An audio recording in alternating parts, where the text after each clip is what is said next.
Well, g'day, Greg James from GregJamesFishing World here. I've got a new hat, but today we're out hunting garfish, southern garfish. It's a terrific fish, great table fish, fun to catch.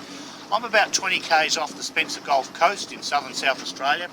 It's fairly early morning, overcast.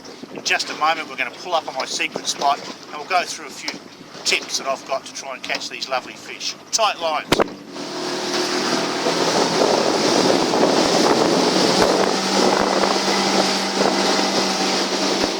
Okay, well, we've reached our secret spot out here fishing for gar, and I'm just dropping the anchor or the pick over the side, over the bow I should say. What I've got here is about 30 feet of heavy metal chain, and the reason I do that is to stop the rope and the anchor dragging along the bottom, so the anchor is actually anchored by the chain.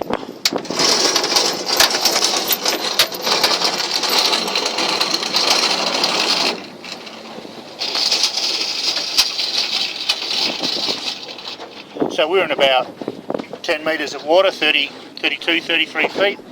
I'll drop out about 3 times the length of the boat, which is about another 60 foot of rope, it's a fair bit, and then we'll see how we go. Okay, so what I've done, I'm about to tie the anchor rope off on the bow of the boat on this little ballard here. That's the HMO Seppo in the background, but what I'll do is I'll show you how to do a half hitch just to make sure this is, securely and quickly tied. So little half hitch like that, another one there, and that will pretty well hold all day. The anchor's out, the boat's nicely secure.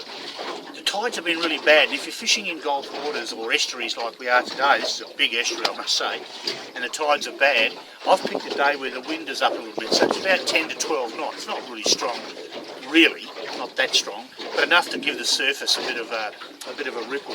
Because when the tides aren't flowing well, in other words, there's very little time or distance between high tide and low tide, the fish, in my opinion, don't seem to bite so well. So I've tried another trick, and really it's a simple setup. I've got a couple of fishing rods with fairly flexible tips.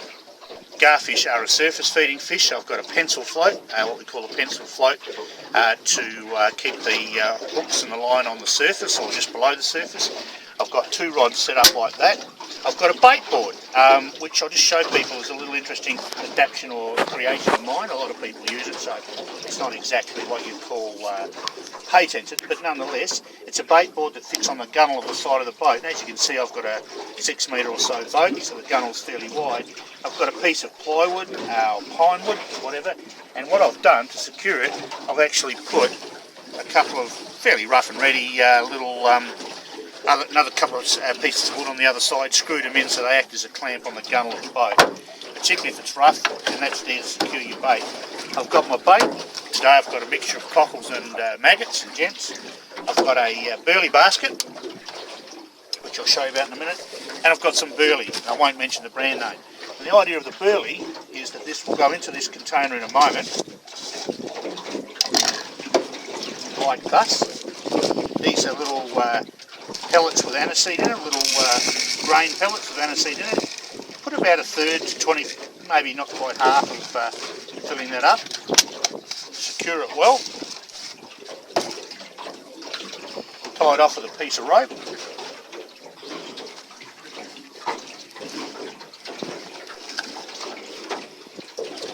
A couple of half hitches will do it, I don't get too fancy with this. You'll notice that I've gone through both the top hoop and the bottom hoop on the plastic container, just in case one unravels or unscrews, and I don't want to lose the whole lot. So a couple of half hitches to secure it, through the other side loop, and the idea is we throw this over the side, attached to the boat, and it dissolves slowly into the water. Give it a couple of up and down jumps in the water like this, and that'll help it dissolve more quickly. Hi everyone, I've just got the gar lines in the water, and I always come prepared with a hand line and a squid jag. Squid lure, squid jag. It's an old green one I've had for a while. It's been chewed and knocked around, but it's a little one that I've tied to the hand line. I'll just flick it out over the side of the boat. You never know your luck in the big world. Tight lines.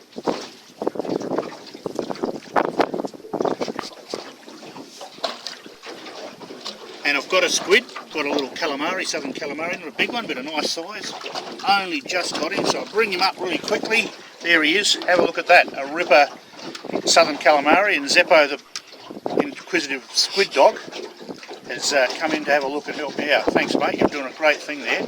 These are a terrific creature. I wouldn't keep too many of these. They are under risk. This one will be a lovely feed for myself and the decky tonight, maybe Zeppo. But as you can see, I caught this on a little, really old, clunky green squid lure.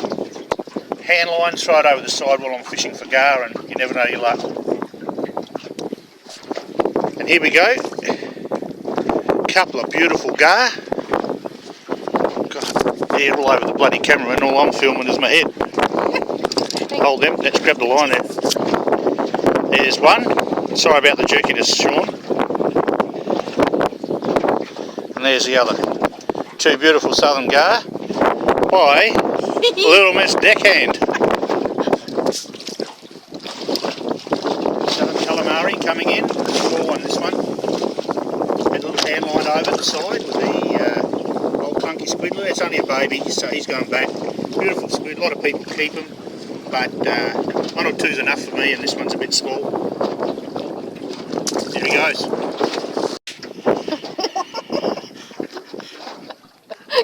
Show us a squidly darling. Probably squid again. Black, beautiful black squid. Sorry. Oh, get out of it. Okay, it's all good. Oh, yuck. Look at the shit all over my boat. Look at this. Disgusting. Look at this. Yuck. Tight lines.